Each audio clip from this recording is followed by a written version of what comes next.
Hello everyone, this is Lisa with Hope Grows.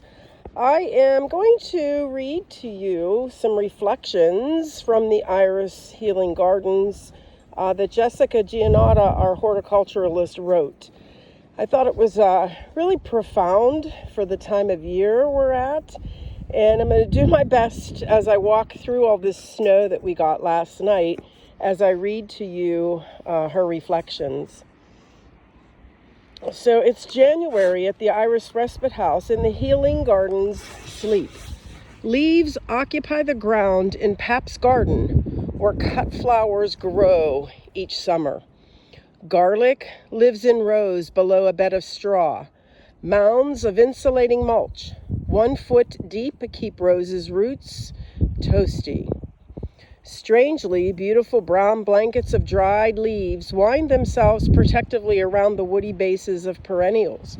The phlox patch in the pollinator garden, vibrant all summer with radiant color, tended readily by butterflies and clear-wing hummingbird moths, now falls silent.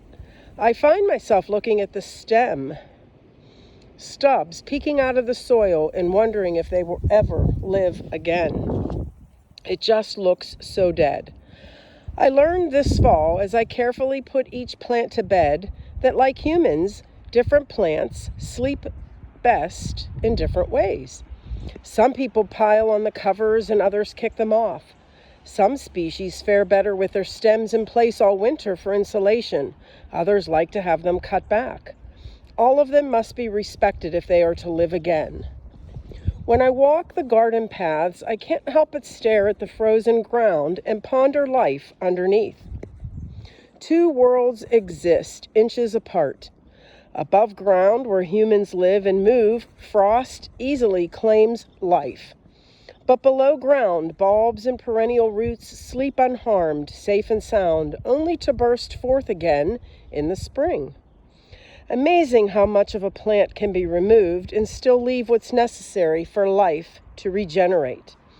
To the naked eye, some of these plants could easily be mistaken for dead or even absent, when in truth, they are very much alive in a deep and regenerative rest.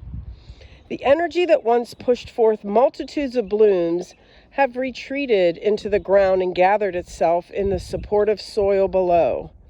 There's no showy flower to delight the eye, nor any sound that captures the wind.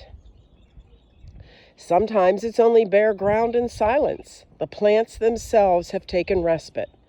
Plant markers hold place in the soil to remind me, hey, beauty lives beneath. It's the hour of waiting and hoping.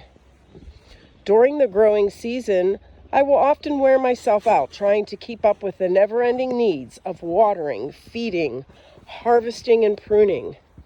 But right now, the trees and perennial plants' biggest need is to be left to their sacred and complete rest, or they will not return in the spring to offer us their respite. No healing scents, no medicinal herbs, no fresh fruits, no beautiful flowers, no nectar for the pollinators. All of that myriad of sensation depends right now on the great power of simple, pure, uninterrupted, and regenerative rest. Neglect pruning or even miss a few feedings and the plant can still thrive. Ignore or deny the need for winter rest in a tree or perennial's plant's life cycle, and the entire system goes haywire.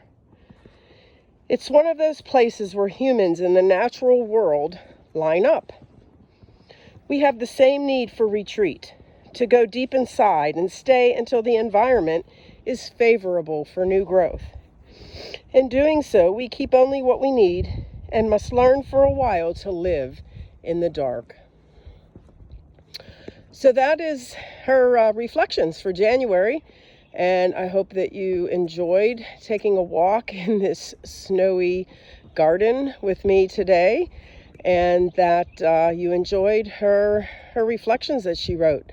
I hope I did it justice. And give us some feedback. Let us know how you like that.